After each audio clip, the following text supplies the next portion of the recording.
पंवार जी किसी कवि का नाम नहीं है साहब, बात समझ लीजिए। भारत में अग्नि का नाम, आग का नाम, फायर का नाम हरिओम पंवार है। 29 साल तक, जब तक 370 हटी नहीं, कश्मीर को गाते रहे। कश्मीर के एम्बेसडर कोई है तो डॉक्टर हरिओम पंवार है, बात समझ लीजिए।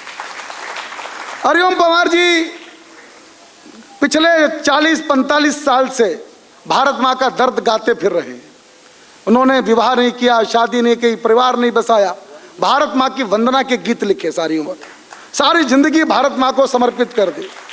एक कॉलेज से वो रिटायर्ड हुए, प्रोफेसर का उन्होंने काम किया, लॉ कॉलेज में प्रोफेसर रहे डॉक्टर हरिओम पंवार। मैं जानता हूँ किसी शहर को, किसी नगर को उनकी एक शाम मिलना इतना आसान नहीं है, बहुत व्यस्त है वो। पर मैं स्टार साइकिल ट्रेडर्स एसोसिएशन का आभार व्यक्त करता हूँ कि जिन्होंने उनका आज का एक दिन दिल्ली के नाम कर दिया है। तालियां बजा के स्टार साइकिल ट्रेडर्स एसोसिएशन का धन्यवाद करना चाहिए। सभी विषयों पर कविताएं हो गई, बहुत अच्छी कविताएं हो गई। कश्मीर की समस्या हल हो गई, मैं 29 साल चीखा। अब मैं थोड़ा आगे बढ़ता हूं, थोड़ा सा आगे, बस एक आधी मिनट की बात सुनिए।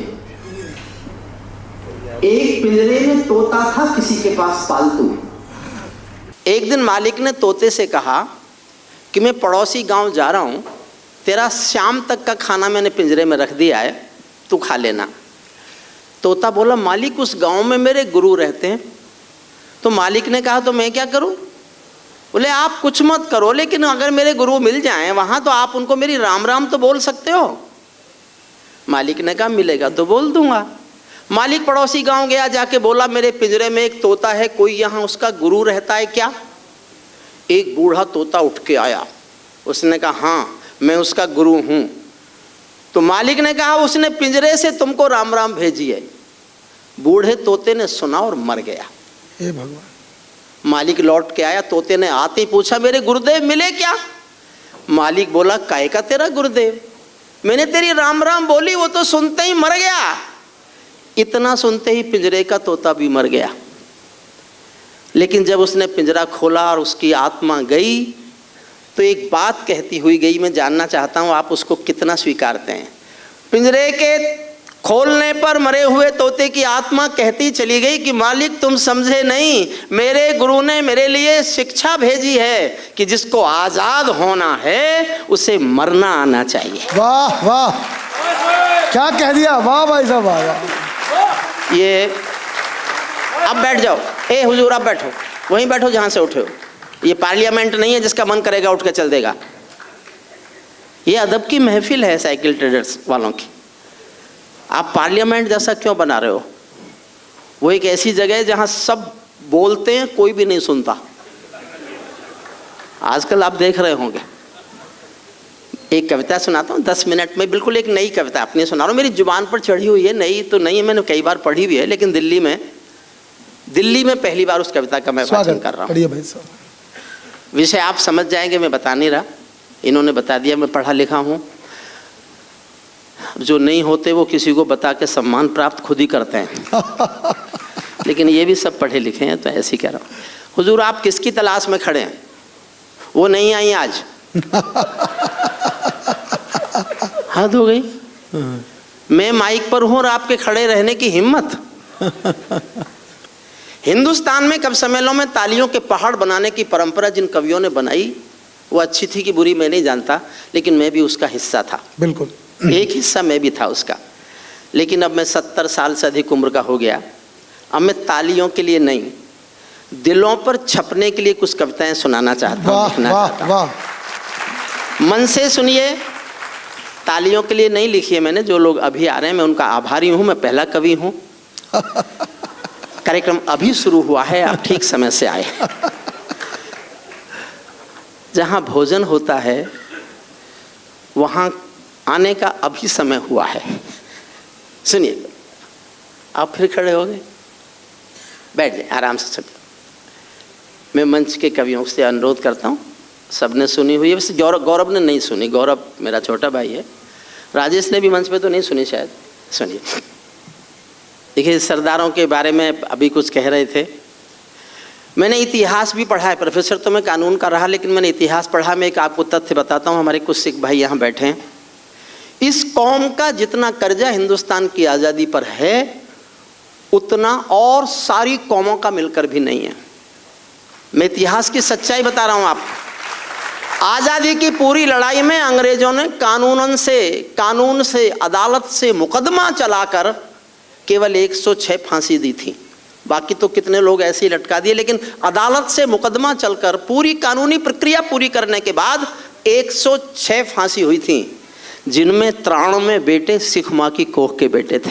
93 इससे बड़ा बलिदान किसी का नहीं। मैंने कभी एक कविता लिखी थी, हम कर्जा खाए बैठे हैं गुरु गोविंद की कुर्बानी का, हम क्या एहसान चुकाएंगे उनकी आंखों के पानी का।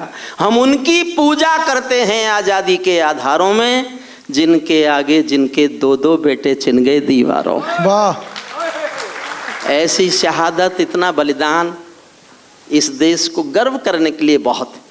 कविता सुनिए, नई कविता मैं आपको सुना रहा हूं। पैरों में अंगारे बांधे, सीने में तूफान भरे, आंखों में 2 सागर आंजे कई हिमा। मुझे बहुत ध्यान से सुनेंगे तभी समझ में आऊँगा। मैंने बताने में तालियों वाली कविताएं सुना सकता हूँ, मेरे पास ऐसी कविताएं हैं कि आप उछल उछल के ताली बजाएं, लेकिन अब मन करता है कुछ गंभीर कविताएं सुनाने को। मैं बिल्कुल एक राष्ट्र की सीमा से बाहर जा रहा हूँ। मैं राष्ट्रीय कविता सुना ही नहीं रहा, मैं अंतर्राष्ट्रीय कविता सुना रहा हूँ आपको।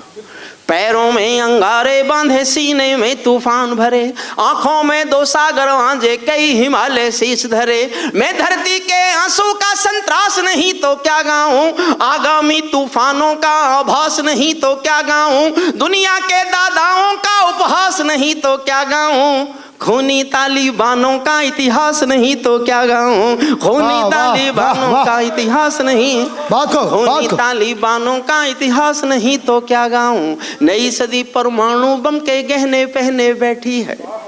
जुड़ जाइएगा एक बार, फिर मैं आपके दिलों तक पहुंच जाऊंगा। नई सदी परमाणु बम के गहने पहने बैठी है, घायल धरती माँ अंबर से पीड़ा कहने बैठी है। पुरवैया बम बंदूकों का जहर उगलते देखी है, विस्फोटों की गर्म हवा से नदी उबलते देखी है, विस्फोटों की गर्म हवा से नदी उबलते देखी है। नदी समंदर पर्वत पाटी, नदी समंदर पर्वत घाटी, झरने सब बेनूर मिले, कुदरत की सुंदरता के आभूषण चकनाचूर मिले, कुदरत की सुंदरता के आभूषण चकनाचूर मिले। मैं मेहंदी कंगन पायल के, मैं मेहंदी पायल कंगन के गीत नहीं गाने वाला, आग छोड़कर चंदन बन के गीत नहीं गाने वाला। मैं उगते सूरज की लाली गाने वाला चारण हूँ, धरती पर मानवता के अधिकारों का उच्चारण हूँ, अंधियारों में शब्द किरण का उजियारा गाता हूँ मैं, धरती से आतंकवाद का निपटारा गाता हूँ मैं, धरती से आतंकवाद का निपटारा गाता हूँ मैं, धरती से आतंकवाद का निपटारा गाता हूँ मैं। मेरी कलम कामना गाती है जग की खुशहाली की, लेकिन दिल में आग भरी है दुनिया की बदहाली की। कितना अधोपतन देखूंगा सत्ता के व्याकरणों में, गांधी लिंकन बुद्ध पड़े हैं चरमपंथ के चरणों में। और 2 पंक्तियां आपके दिलों में तीर की तरह चुभे तो पूरे सदन की तालियां चाहता हूं। कितना अधोपतन देखूंगा सत्ता के व्याकरणों में, गांधी लिंकन बुद्ध पड़े हैं चरमपंथ के चरणों में। मुझको ये पूरी दुनिया लाचार दिखाई देती है, चीर हरण के चौसर का दरबार दिखाई देती है, चीर हरण के चौसर। वाह वाह। कविता शुरू करता हूँ। गंधारी की धरती पर भूचाल दिखाई देता है, अफगानों का जनजीवन बदहाल दिखाई देता है, अफगानों का जनजीवन बदहाल दिखाई देता है। तोप तमंचों से घायल परिवेश दिखाई देता है, खूनी बाजों के पंजों में देश दिखाई देता है। मैंने यूएनओ में दुनिया का विश्वास टूटते देखा है, हथियारों के बल पर कोई देश लूटते देखा है। हथियारों, ऐसा हुआ दुनिया में सारी महाशक्तियां देखती रहीं और 600 साल पुराना पाषाण युग काबुल में सत्ता निसीन होकर बैठ गया, सत्ता निसीन होकर बैठ गया। मैं आंसू में जीवन की अभिलाषा गाता फिरता हूँ, अग्निवंश के चारण कुल की भाषा गाता फिरता। मैं बहुत हिम्मत कर रहा हूँ। राजेश, ये भाषा शायद आज तक दुनिया के किसी वीरस के कवि ने कवि की भाषा में शब्दों में सुनी नहीं होगी, शायद नहीं सुनी होगी। मैं सूरज के साम्राज्य से आंख मिलाने वाला हूं, मैं सूरज। थोड़ा इसका वॉल्यूम बढ़ सकता है क्या? वॉल्यूम बढ़ा दो भाई, ऊपर कंट्रोल रूम थोड़ा बढ़ा दीजिए, मैं अपना बढ़ाता हूं, आप इसका कम कर देते हैं। बढ़ा दो भाई। ये सरकारी तो होगा नहीं। नहीं। मैं सूरज के, बस यहां रहना, मैं अपना कितना ही ऊपर नीचे करूं तुम मत छेड़ना, ठीक है? मान गए? मान गए या ईडी भेजूं? नहीं दे, पानी मंगा दो। पानी दो भाई, पानी दो।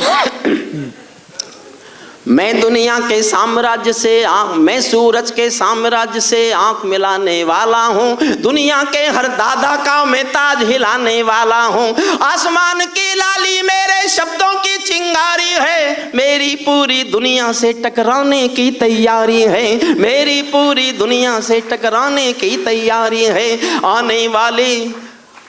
आने दुनिया वालों, आने वाला समय तुम्हें दुत्कारेगा। मैं पूरी दुनिया से विद्रोह करके कविता सुना रहा हूं, एक बार मुझसे जुड़ जाना। जब कविता समाप्त होगी आपको ऐसा लगेगा कि हमने कुछ सुन लिया।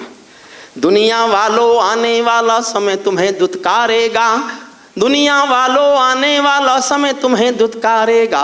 महाशक्तियों की चुप्पी पर थूकेगा, धिक्कारेगा। दुनिया के दादा आतंकों से लड़ने में चूक गए, तालिबानी एटम की सत्ता के मुंह पर थूक गए। तालिबानी एटम की, जिन्होंने थोड़ा भी जानते हैं उनके बारे में 8 लाइन पढ़ रहा हूं। 8वीं लाइन पर आपसे घनघोर आकाश भर तालियां मांगता हूं। मैंने 3 महीने दिन रात पढ़कर ये कविता लिखी है।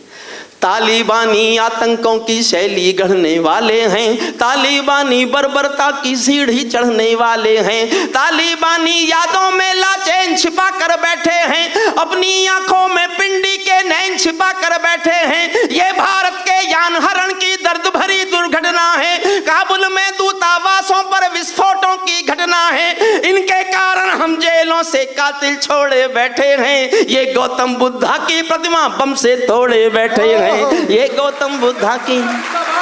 भाई साहब क्या कहने, वाह वाह। तालिबानी, इनके कारण हम जेलों से कातिल छोड़े बैठे हैं, ये गौतम बुद्धा की प्रतिमा बम से तोड़े बैठे हैं। तालिबानों की बेशर्मी शर्म पड़ी पानी पानी, दहशतगर्दों के कौड़ों से पिटती हैं दादी नानी। और साहब इससे ज्यादा शर्मनाक क्या होगा? 600 साल पुराना युग लौटा लाए। एक संवेदनशील पंक्ति सुनना है। तालिबानों की बेशर्मी शर्म पड़ी पानी पानी, दहशतगर्दों के कौड़ों से पिटती हैं दादी नानी। इनको कोई शर्म नहीं है उनके जीने मरने की, औरत केवल काया भर है बच्चे पैदा करने की। औरत केवल काया भर है बच्चे पैदा करने की। इनके पापों 7 समंदर इनका दामन साफ नहीं कर सकते हैं, इनके पापों को अल्लाह भी माफ नहीं कर सकते हैं। काबुल के हर चौराहे पर चीख सुनाई देती है, हर अफगानी सीने पर बंदूक दिखाई देती है। मैंने भू पर मानवता के प्राण अटकते देखे हैं। मैं 70 साल की जिंदगी का सबसे दर्दनाक दृश्य सुना रहा हूं। मेरे घर में भी लोगों की मौत हुई, मैं रोया भी उन पर, लेकिन शायद इससे ज़्यादा दर्दनाक मैंने अपने जीवन में कोई दृश्य नहीं देखा। जिन्होंने उन दिनों टीवी देखे हों और समझ जाए मैं कहाँ बोल रहा हूँ, तो मैं उनकी संवेदनाएं मांगता हूँ, सुनना, संवेदनाएं मांगता हूँ। इनका दामन 7 समंदर साफ नहीं कर सकते हैं, अल्लाह भी इनके पापों को माफ नहीं कर सकते हैं। काबुल के हर चौराहे पर चीख सुनाई देती है, हर अफगानी सीने पर बंदूक दिखाई देती है। मैंने भू पर मानवता के प्राण अटकते देखे हैं, जब यानों के पहियों से भी लोग लटकते देखे हैं, जब यानों के पहियों से भी लोग।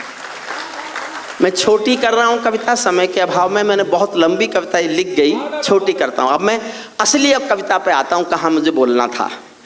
तालिबानी जिनके अब्बा का तुम थे अमेरिका, दुनिया के सबसे बड़े दादा के दोगलेपन पर बोल रहा हूँ मैं।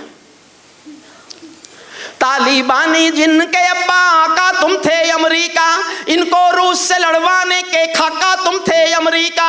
इनकी ट्रेनिंग जिनका पोषण भूल गए क्या अमेरिका, अपनी खुदगर्जी में शोषण भूल गए क्या अमेरिका, तुमको अपने पापों के ही अंक मिले हैं अमेरिका, अपने पाले सांपों के ही डंक मिले हैं अमेरिका, अपने पाले सांपों के, अपने पाले सांपों के ही डंक मिले हैं अमेरिका, तुमने जिनका अंत लिखा था उन्हें जिला कर चले गए। 2 साल पहले समझौता किया दोहा में, आज कह रहे हैं दोहा का समझौता तोड़ दिया जवाहरी को मारकर। 2 साल पहले हुआ ये समझौता, उसकी सारी कॉपी है मेरे पास जब मुझे मिल गई तब मैंने कविता लिखी। जिनका तुमने, वापस आओ साहब, वापस आओ, अपनी सीट पे बैठो। क्यों उठे? आपके उठ जाने से क्या ताइवान ज्यादा आजाद हो जाएगा? देखो साहब, मत उठो। मैंने जिन सरकारों पे लिखा वो बैठ गई।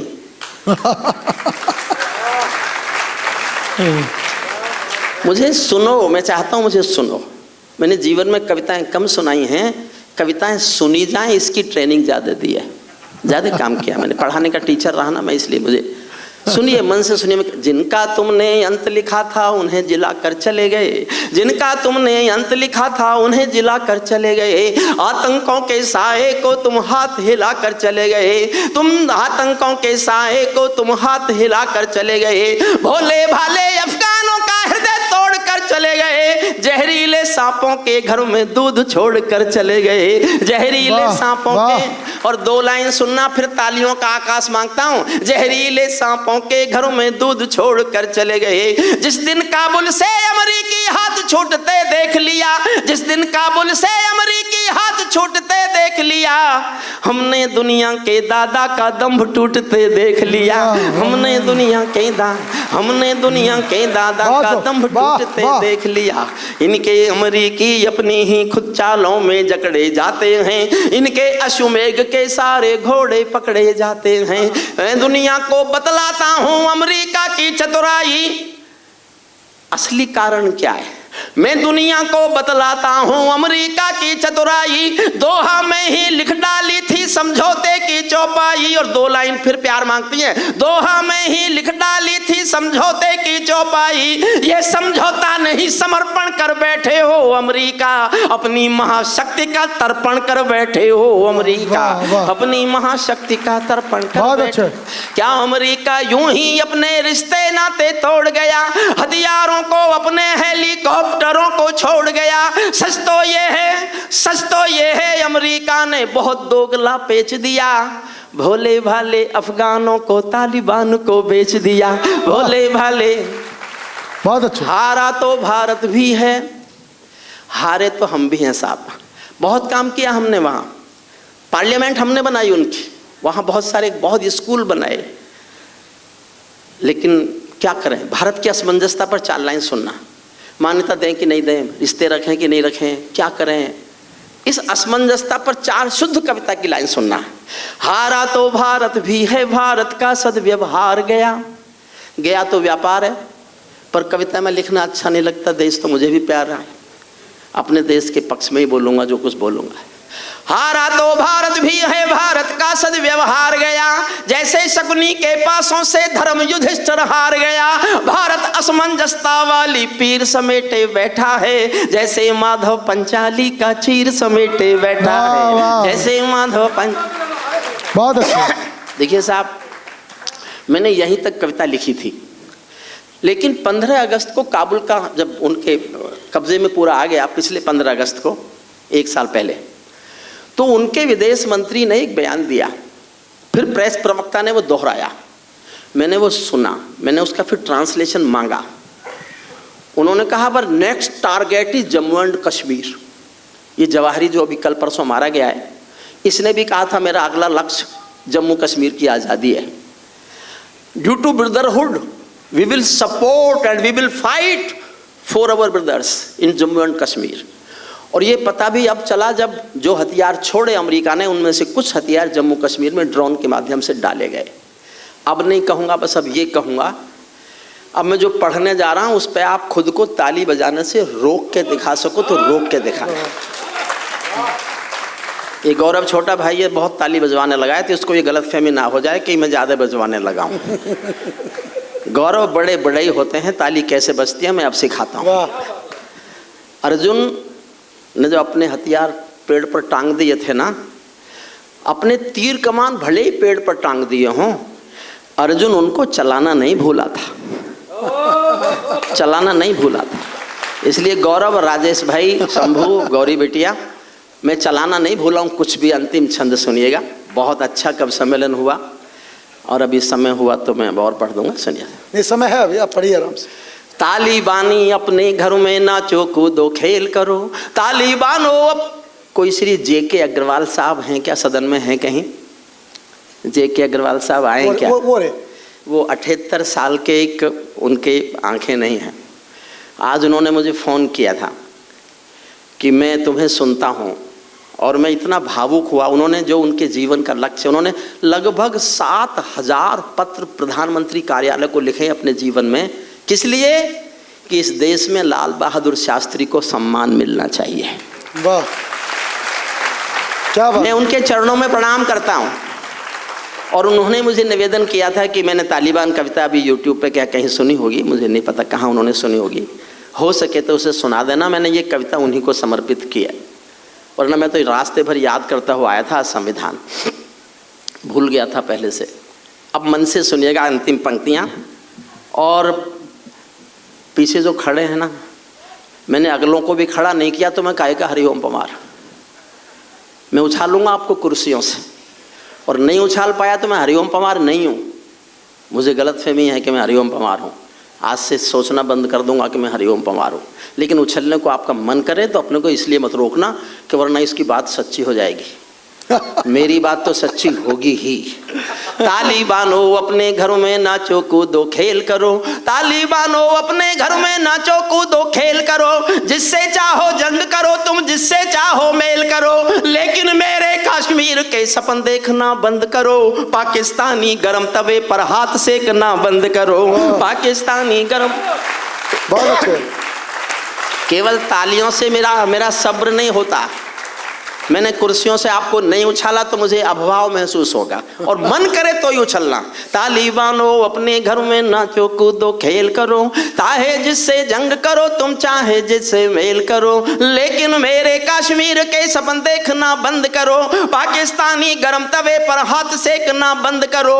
तालिबानी अब्बा चाचा जो भारत में आएंगे, ओसामा की तरह कफन के बिन दफनाए जाएंगे, ओसामा की तरह कफन के बिन, ओसामा की तरह कफन के बिन दफनाए जाएंगे।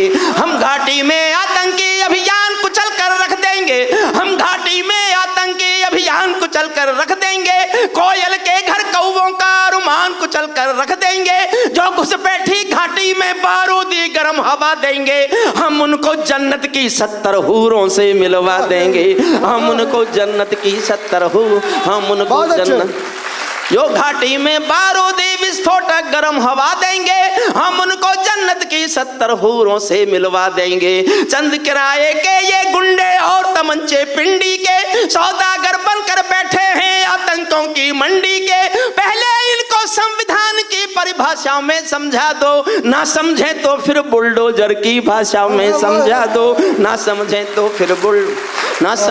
फिर बुलडोजर की। वाह वाह। धरती पर हत्यारी बंदूकों ने तर्पण नहीं किया, दुनिया में आतंकवाद ने कभी समर्पण नहीं किया, ये केवल कुचला जाता है, दूसरी राह नहीं होती, संकल्पों के निर्णय को जग की परवाह नहीं होती। जिस दिन भारत आतंकों पर पूर्ण विजय पा जाएगा, उस दिन पाकिस्तान हमारे चरणों में आ जाएगा, उस दिन पाकिस्तान हमारे चरणों में आ जाएगा। बंदूकों की गोली का उत्तर सद्भाव नहीं होता, हत्यारों के लिए अहिंसा का प्रस्ताव नहीं होता, कोई विषधर कभी शांति के बीज नहीं बो सकता है, और भेड़िया शाकाहारी कभी नहीं हो सकता है। जो घाटी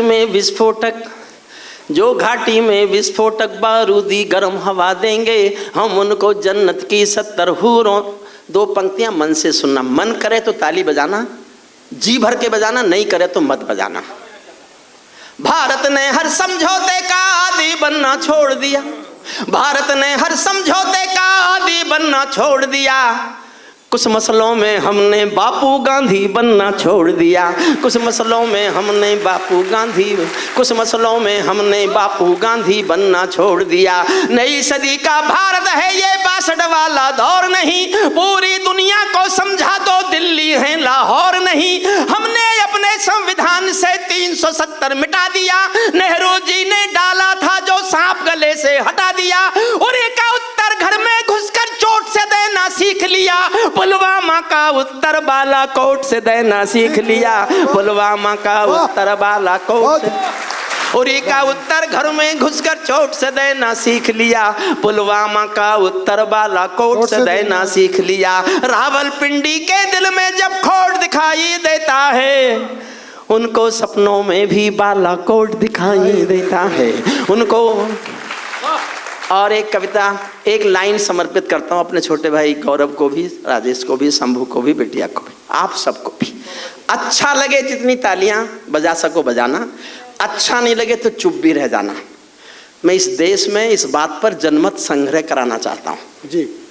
जनमत संग्रह, ये मैं था जिसने 14 में कविता लिखी थी, मैं चारण हूँ चौराहों पर आंख लाल कर पूछूंगा, सिंहासन के गिरेबान में हाथ डालकर पूछूंगा, जो भूखों के लिए किए हो काम बता दो मोदी जी, काले धन के गद्दारों के नाम बता दो मोदी जी।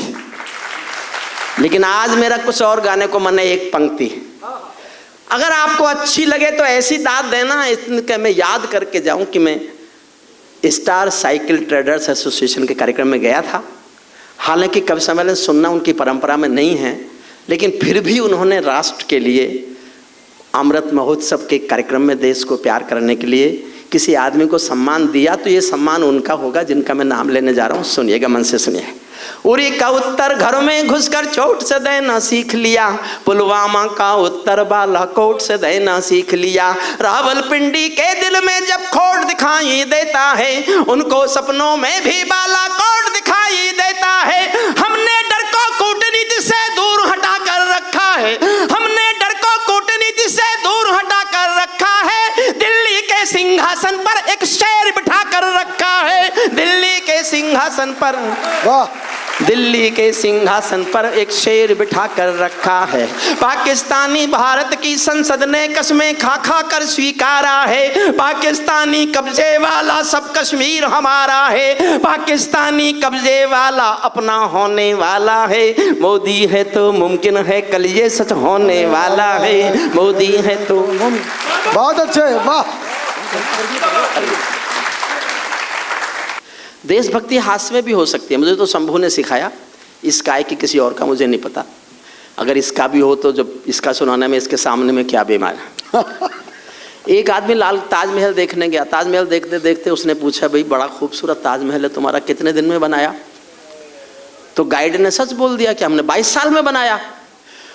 तो वो अंग्रेज बोला, इतने कामचोर है हिंदुस्तानी, ये बनाने में 22 साल लगा दिए। गाइड ने सोचा कि ये तो आज तो नाक कट गई भारत की।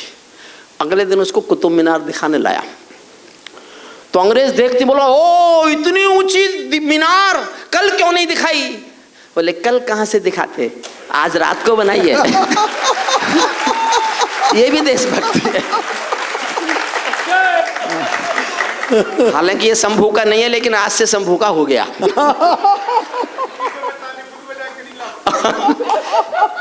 नहीं तो ताली कोई हास्य रस वालों की। एक कविता मैं आपको सुनाता हूँ। आज़ादी का अमृत महोत्सव है, हम उनको याद करते हैं जिनके कारण ये आज़ादी आई।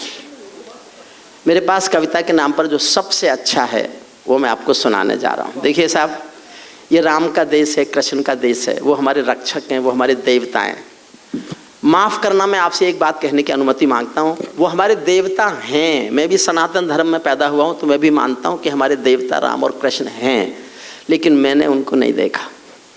वो हमारे रक्षक हैं, लेकिन मैंने उनके दर्शन नहीं किए, मैंने नहीं देखा उनको। मैंने अपने जो रक्षक देवता देखे हैं, ये वो फौजी हैं जो वर्दी पहनकर सीमा पर खड़े हैं। मैं उनको सैल्यूट करना चाहता हूँ। मैं मेरठ रहता हूँ। मेरे कॉलेज का एक विद्यार्थी कैप्टन मनोज तलवार, शहादत हुई थी, उसकी तिरंगे में लिपट के आया था। तो उसकी अंतिम शव यात्रा, पूरा शहर उमड़ा, मैं भी गया, बहुत पीछे था, आगे तक जा नहीं पाया। अगले दिन अखबार में एक खबर छपी जिसने मुझसे कविता लिखवाई। अखबार में खबर छपी कि 1400 दुकानों पर मेरठ में फूल बिकते हैं। बिकते रोज ही बिकते होंगे, लेकिन खास बात ये थी उस अखबार ने लिखा कि कल किसी भी दुकान पर एक भी फूल नहीं बचा और एक भी फूल ऐसा नहीं खरीदा गया जो उस शहीद की अंतिम यात्रा पर बरसाने के लिए नहीं खरीदा गया हो, उसके पार्थिव शरीर पर चढ़ाने के लिए नहीं खरीदा गया हो। इसने मुझसे कविता लिखवाई छोटी सी। ये सभी बेटे जो भी देश के लिए कुर्बान हुए। हारा हारा शंभू, आज पता चला कि वो मुजफ्फरनगर का जो गीत पॉपुलर हुआ जिस बिटिया का, वो ओरिजिनल नहीं है। ओरिजिनल उसकी गायिका कोई उड़ीसा की निकली, अभिलाषा। सही है, बिल्कुल सही। लेकिन वो शंभू की आरती है। कोई भी गाय, उड़ीसा गाय कि मुजफ्फरनगर गाय कि हरियाणा गाय, कोई भी गाय जो हमारे शंभू की आरती गा रहा है, हम सबको नमन करते हैं, सबको प्रणाम करते हैं। एक कविता सुन लीजिए बस। बैठ जाओ बैठ जाओ। हे हुजूर, हे आदरणीय, हे रामलाल, हे आर्यपुत्र। महाभारत के और भी संबोधन आते हैं मुझको। अंतिम एक गीत सुन लीजिएगा जो कुछ हुआ। बहुत अच्छा। उम्र में मैं इन लोगों से बड़ा हूँ, बस कविता में नहीं। मैं केशव का 5 जन्म भी गहन मौन में खोया हूँ, मैं ओज का कवि हूँ। गीत मेरी भाषा नहीं है। मैंने आज तक जीवन भर जो लिखा वो मेरे आंसू की आग है। केवल इस एक कविता में मेरी आग के आंसू हैं। मेरी आग के भी आंसू होते हैं। मैं वो आंसू आपके साथ शेयर करना चाहता हूँ। सुनना मन से एक बार जोरदार तालियां बजाइए। आप सब तैयार हैं? देखिए सच, ये राजेश बार बार कहते रहे हरिओम पंवार किसी कवि का नाम नहीं। सचमुच विश्वास कीजिए, मैं नहीं हूं किसी कवि का नाम। हरिओम पंवार कोई कवि है ही नहीं देश का। हरिओम पंवार एक आग है। उस आग का नाम हरिओम पंवार है जिसको छुओगे तो जलोगे भी तुम, और छू नहीं सके तो छूने के लिए बहुत तरसोगे भी तुम। वाह, ये समझ लीजिए आप। मैं वो कलम नहीं हूँ जो बिक जाती हो दरबारों में। मैं शब्दों की दीप सिखा हूँ अंधियारे चौबारों में। मैं वाणी का राजदूत हूँ, सच पर मरने वाला हूँ, डाकू को डाकू कहने की हिम्मत करने वाला हूँ। मेरी कलम वचन देती है अंधियारों से लड़ने की, राजमहल के राजमुकुट के आगे तन कर अड़ने की। उस कवि का मर जाना ही अच्छा है जो खुददार नहीं। देश जले मैं कुछ ना बोलूं, मैं ऐसा गद्दार नहीं। देश जले मैं कुछ ना बोलूं, मैं ऐसा। ये कविता सुन लीजिए बस आप। मैं केशव का 5 गीतकार बैठी है हमारी बिटिया गौरी, मैं उसको समर्पित करता हूँ। वो संवेदनाओं की कवित्री है, संवेदनाओं की गीतकार है। हालांकि हर भीतर हर कोई होता तो है छोटा मोटा गीतकार। मेरे भीतर भी एक बहुत छोटा सा गीतकार है, उसका अंकुरण देखिए आपसे। मैं केशव का 5 जन्म भी गहन मौन में खोया हूँ, उन बेटों की याद कहानी लिखते लिखते रोया हूँ। उन बेटों की याद कहानी लिखते लिखते रोया हूँ, जिस माथे की कुमकुम बिंदी वापस लौट नहीं पाई। चुटकी झुमके पायल ले गई कुर्बानी की यमराई। कुछ बहनों की राखी जल गई है कुछ बहनों की राखी जल गई है बर्फीली घाटी में। वेदी के गठबंधन मिल गए हैं करगिल की माटी में। वेदी के गठबंधन मिल गए हैं करगिल की माटी में। बहुत दिन से पढ़ी नहीं इसलिए भूल रहा हूं, मैं फिर से पढ़ता हूं, याद आएगी। ऐसा नहीं है, इस कविता को मैं जरूर। मैं केशव का 5 जन्म भी गहन मौन में खोया हूँ, उन बेटों की याद कहानी लिखते लिखते रोया हूँ। जिस माथे की कुमकुम बिंदी वापस लौट नहीं पाई। चुटकी झुमके पायल ले गई कुर्बानी की यमराई। कुछ बहनों की राखी जल गई है बर्फीली घाटी में। वेदी के गठबंधन मिल गए हैं करगिल की माटी में। पर्वत पर कितने सिंदूरी सपने दफन हुए होंगे, 20 बसंतों के मधुमासी जीवन हवन हुए होंगे। टूटी चूड़ी धुला महावर रूठा कंगन हाथों का, कोई मोल नहीं दे सकता बासंती जज्बातों का। कोई मोल नहीं दे सकता बासंती। जो पहले पहले चुंबन के बाद लाम पर चला गया। एक पल को एहसास मेरे साथ जीना। जो पहले पहले चुंबन के बाद लाम पर चला गया, नई दुल्हन की से छोड़कर युद्ध काम पर चला गया। उनको भी मीठी नींदों की करवट याद रही होगी। उनको भी मीठी नींदों की करवट याद रही होगी। खुशबू में डूबी यादों की सलवट याद रही होगी। खुशबू में डूबी और राजेश भाई हमारा छोटी उम्र का बड़ा भाई है, एक श्रेष्ठ दोस्त है, एक श्रेष्ठ व्यक्ति है, एक श्रेष्ठ संयोजक भी है, श्रेष्ठ कवि भी है। मैं उसकी उपस्थिति में कहता हूँ मैंने जीवन में केवल एक पंक्ति अच्छी लिखी है। मैं आज भी खुद को एक पंक्ति का कवि मानता हूँ। मुझे दुआएं देना, मुझे तालियों से आशीष देना। अगर मैंने इस स्तर की एक पंक्ति और लिख ली तो मैं घोषणा कर दूंगा मैं कवि हो गया हूँ। अभी नहीं करता, अभी भी एक पंक्ति का कवि हूँ। और जीवन की सबसे अच्छी पंक्ति इस श्रेष्ठ आयोजन को सौंपता हूँ, सुनना। उनको भी मीठी नींदों की करवट याद रही होगी, खुशबू में डूबी यादों की सलवट याद रही होगी। उन आँखों की दो बूंदों से सातों सागर हारे हैं, उन आँखों की दो बूंदों से सातों सागर हारे हैं। जब मेहंदी वाले हाथों ने मंगलसूत्र उतारे हैं, जब मेहंदी वाले उन आँखों की दो बूंदों से सातों सागर हारे हैं। जब मेहंदी वाले हाथों ने मंगलसूत्र उतारे हैं। गीली मेहंदी रोई होगी छुपके घर के कोने में, ताजा काजल छूटा होगा चुपके चुपके रोने में। जब बेटे की अर्थी आई होगी सोने आंगन में, शायद दूध उतर आया हो बूढ़ी माँ के दामन में, शायद दूध उतर आया हो बूढ़ी माँ के दामन में। वो विधवा पूरी दुनिया का, सारे संसार में किसी भी मजहब में स्त्री अर्थी को कंधा नहीं देती। ये तो अब परंपरा शुरू हुई, लेकिन सबसे पहली परंपरा कहाँ से शुरू हुई? ये राजस्थान में भरतपुर के पास एक गांव है अजान। ये मैं कल्पना नहीं सुना रहा हूँ, सत्य घटना है। वहाँ का एक बेटा शहीद हुआ, वीरेंद्र सिंह नाम है उनका। उनकी पत्नी का नाम है गायत्री देवी। मैं उनके सम्मान में गया हुआ हूँ। जब उनके पति का पार्थिव शरीर सेना लेके आई तो उसकी पत्नी ने गांव वालों की मर्जी के खिलाफ, सेना के अफसरों की मर्जी के खिलाफ शादी के दिन वाले कपड़े पहने और शमशान घाट तक अपने पति की अर्थी को कंधा दिया। ये दुनिया की पहली घटना थी जब कोई औरत अर्थी को कंधा दे रही थी। उसके बाद बहुत घटनाएं घटी।